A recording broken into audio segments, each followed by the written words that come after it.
दोनों हाथों को ऐसे ले जाएंगे आसमान की।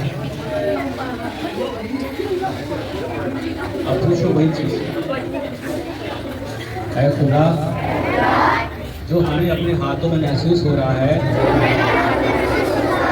क्या यही तेरी नेमत है?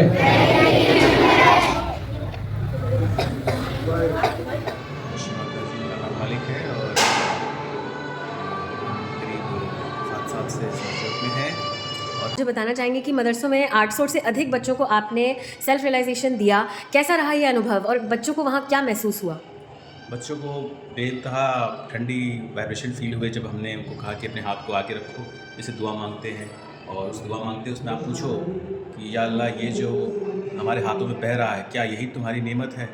क्या यही नेमतों की बारिश है जिसका ज़िक्र कई जगह है कुरान में कि अल्लाह की नेमतों की बारिश हो रही है लेकिन हम उसको देख नहीं पा रहे हैं। तो वो वाइब्रेशन और बढ़ गए और एक्सप्लेनेशन उसमें और उनको और अनुभूति होने लगी कि यार यही वाइब्रेशन है।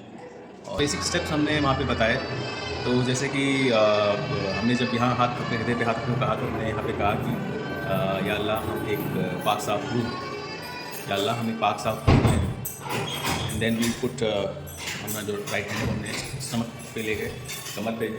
तो यहाँ हमने कहा कि या अल्लाह हमें प्योर इल्म दीजिए, अपना पाक इल्म दीजिए, इल्म knowledge. And then we take on the abdomen and we said कि हम के शेख, वी आर आवर ओन शेख, शेख मीन्स गुरु, उर्दू अरब और शेख। एंड देन हमने यहाँ पर आज्ञा पे कुछ दुआएं मांगी कि अल्लाह हमें माफ़ कर दीजिए, हम सबको माफ़ किया इसलिए आप ही हमको माफ़ कर दीजिए। तो हमें उनके साथ काफ़ी फ्रेंडली होके उनके कल्चर की रिस्पेक्ट करते हुए, उनकी जो जिस चीज़ का उनका प्रोटोकॉल है उसका रिस्पेक्ट करते हुए उनको सहयोग इंट्रोड्यूस करना चाहिए, ताकि उनके कुछ सेंटिमेंट होते हैं जो उनको हिट ना करें, और एक तरह से उनको बाद में हम रिलेशन दें, अनुभूति जिसे हम कहते हैं, ना कि सिर्फ नॉलेज दें।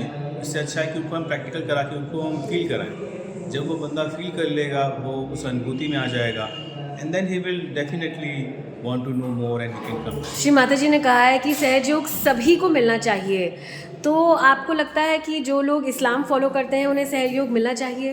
बिल्कुल, वो ऑलमोस्ट सहयोग कर भी रहे हैं लेकिन उनको पता नहीं है। लेकिन जब उसको पा जाएंगे तो उनको और भी मज़ा आएगा। वो अपनी जो लाइफ जी रहे हैं, जो भी अपना रिचुअल कर रहे हैं उसको और अच्छे से कर सकेंगे। कोई ख़ास अनुभूति जो आज किसी बच्चे ने मदरसे में जब आप गए थे सभी को रियलाइजेशन देने आपसे ज़िक्र किया हो और अपनी फीलिंग्स शेयर करी हों आपसे? जैसा कि हम सभी जानते हैं कि हमारे पैगंबर मोहम्मद साहब को जब शब कदर की रात में उनको जब महराज मिला था तो वो 7वें आसमान में पहुँचे थे। तो उनको ये सब जो प्रोसेस था वो पूरा सहज की तरह ही था, उनके जो 7वें आसमान थे। तो जब वो यहाँ पहुँचे तो यहाँ पे हम कहते हैं ना कि महराज हो गया।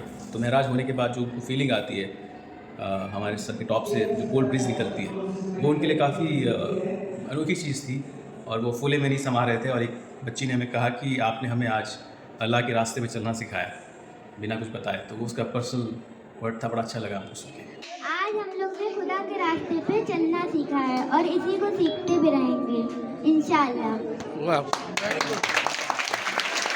भैया अपना कोई पर्सनल अनुभव बताएं सहयोग में आने के बाद, क्योंकि आप खुद मुस्लिम हैं और हम चाहते हैं कि जितने सारे हमारे सहयोगी भाई बहन या फिर नॉन सहयोगी देख रहे हैं इस वीडियो को, वो ये जान सकें कि सहयोग सभी के लिए है।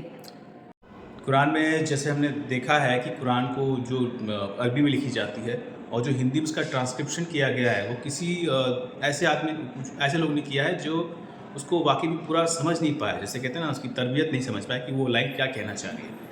तो जब हम सहज में आए तो हमने उस लाइन का मतलब समझा। जैसे सूरह अल-बकर है, उसमें ये बताया गया है कि इसमें आप उनको अगर ईमान देने जाएंगे और उनको अगर बताने जाएंगे तो उनकी आँखों में पट्टी लगी है, उनके दिल बंद हैं, उन पर ईमान नहीं ला पाएंगे। तो एक्चुअली ईमान लाने का मतलब रियलाइजेशन लाना। आप जिनके पास बहुत ज़्यादा ईगो है या उनके दिल नहीं खुले हैं, उनको आपको देने में जाएंगे आप बताने तो वो नहीं समझ पाएंगे। तो ये मीनिंग हमें तब समझ में आने लगी जब हम सहज में उतरे। हमने हर चीज़ के जो मतलब थे उसको प्रैक्टिकली हमने समझा। अनुभूति जो संत के रूप में जो भाषा लिखी गई है वो संत की भाषा है, उसको करने के लिए आपको संत बनना पड़ेगा, सूफी बनना पड़ेगा, तभी आपको समझ में आएगा।